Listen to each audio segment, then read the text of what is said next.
Hi there, welcome to my studio. Thanks for checking out this video. If you're new here, my name is Siobhan and I share videos about a dynamic and expressive approach to drawing the figure.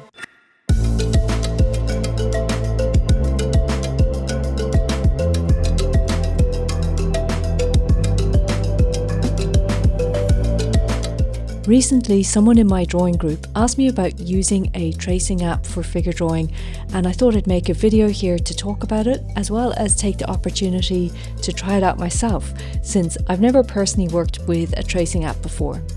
So in this video, I want to explain how these apps work on your phone. I'm going to share a demo of the drawing that I made, and obviously, let's talk about the pros and cons of this approach for figure drawing specifically. And as always, before I get into it, I just wanted to mention that I write about figure drawing every week over on Substack, and I'd love you to join my newsletter. So I've left a link for you in the description below. So as I said, these tracing apps are built for your phone. There's quite a few that you can download if you do a search in the App Store, but the one that I'm using today is called Camera Lucida. Basically, you just open it up, you import a photo, and then once you've got your image in the app, you can adjust the opacity on this slider, and then you'll see immediately that you can actually still see the image and you can see your paper and pencil as well. And that's how the tracing aspect works. The one thing is you need to be able to hold your phone over the page, so you'll need something like a tripod. I've got a simple stand with a smartphone holder attached to it, but the trick that I found is getting the right distance from your phone to the page, because that will affect the scale of the drawing that you're going to be making. And then it's literally a matter of tracing the image. Now, one thing I'll say at the beginning is that, this was my first time ever drawing like this, and I guess I'm thinking that it might take some time or practice to actually get good at controlling your line work, especially with this. It was such a small scale drawing that I was doing. I found that my line was actually very wobbly and felt super weird to draw like this, focusing on my phone and seeing the drawing coming through underneath. So I think that probably takes a bit of time to get used to it. The end result was a bit of a rudimentary drawing, I would say. You'll see it at the end. But either way, let's first talk about, the pros and the cons of tracing.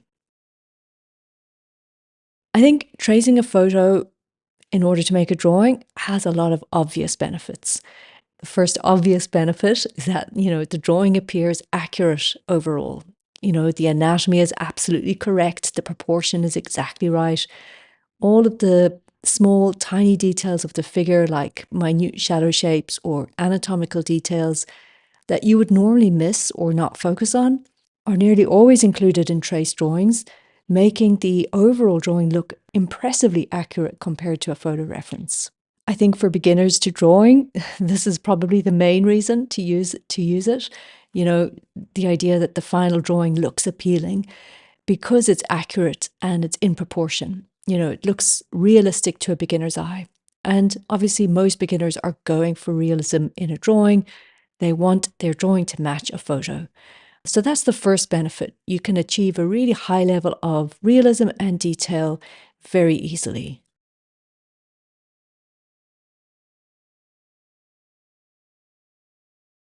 The second obvious benefit is that a camera aid or a projector will save you tons of time, especially if you really need to just get the proportions down, place your drawing on the page, and then you want to work over it with a freehand or, even work on it for painting.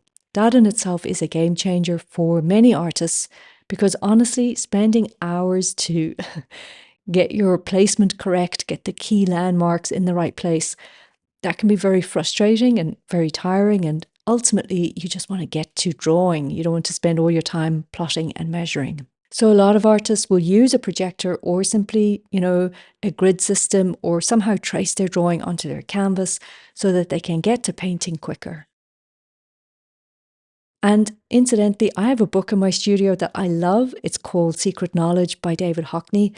And in it, he documents the use of a camera lucida and other optical aids throughout history. In his words, the artist makes the marks, not the lens. Artists throughout history have used a grid method to transfer an image to the page, or they've used a lens or a camera lucida. This process is all about placement. After their image is composed and placed, it still takes a high degree of skill to draw something over that traced image. It takes a certain level of skill to be discerning or to know what part of the traced image actually needs expression.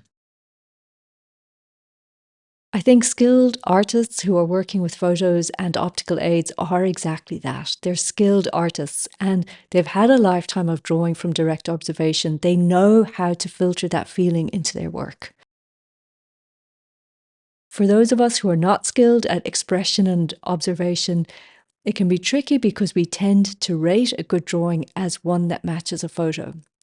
You know, an obvious example is a lot of live drawing students struggle with gesture drawing, and they find that their gestures are always stylized and simplified rather than expressive and gestural.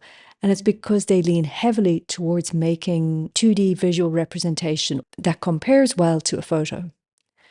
And I think this is where the downsides to drawing with a tracing app needs to be acknowledged.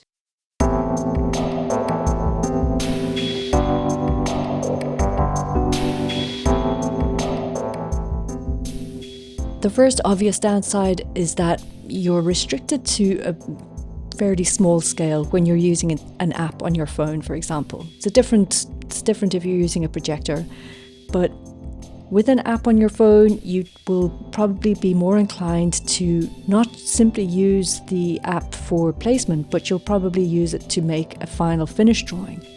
And small, tiny drawings that are incredibly accurate, like they look a little bit off, they look as if they've been traced, so there's a lot of tells in that method. So my advice would be to just use it to place your composition on the page and don't overly rely on it for all of the tiny details. The second downside, which I think is important to acknowledge, which probably might not go down very well with a lot of people watching this, and that is that I don't think that tracing is all that good if you're learning how to draw, or if you're at the early stages of your drawing journey and you're learning, for example, how to draw the figure. And that is very counterintuitive to most beginners, because it seems that, tracing would be exactly how you learn to draw something. But trust me, if you're a beginner, this is not a good approach, for the simple reason that drawing is not the same as copying. Drawing is an artistic expression, and it's not something that you learn by only ever achieving perfect outcomes.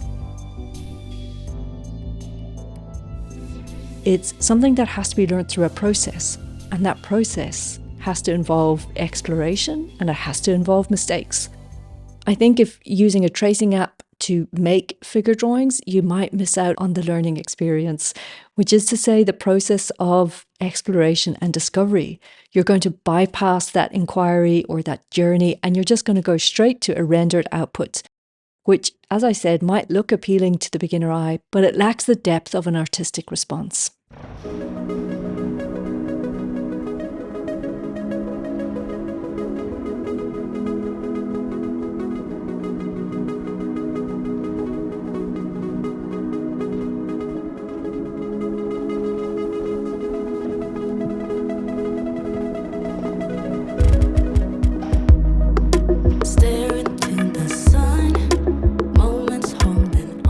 Just to close this out, I'm actually going to end with a different drawing of the same photo reference, but one that I made where I made this a while ago. I didn't use, obviously, a tracing app.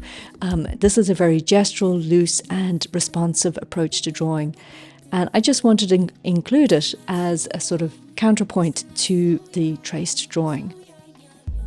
I'm in no way comparing the two drawings. They're two vastly different approaches, but I did want to show you that, for me, being a little bit free from the tyranny of the reference allowed me to find something, I think, new to say about this pose. It allowed me to feel that even though, this drawing is flawed in many technical and formal ways, for me it feels like a much more truthful expression of what I observed and actually the way that I observed. I hope this makes sense. I hope this video has made sense. I know this topic might be a bit sensitive or triggering for some people. It's definitely something that isn't really discussed widely. And I think it's worth having a conversation about it. There are definite pros and cons to using optical aids. Let me know in the comments if you're a life drawing artist or if you're a figure drawing student and if you use a tracing app to draw.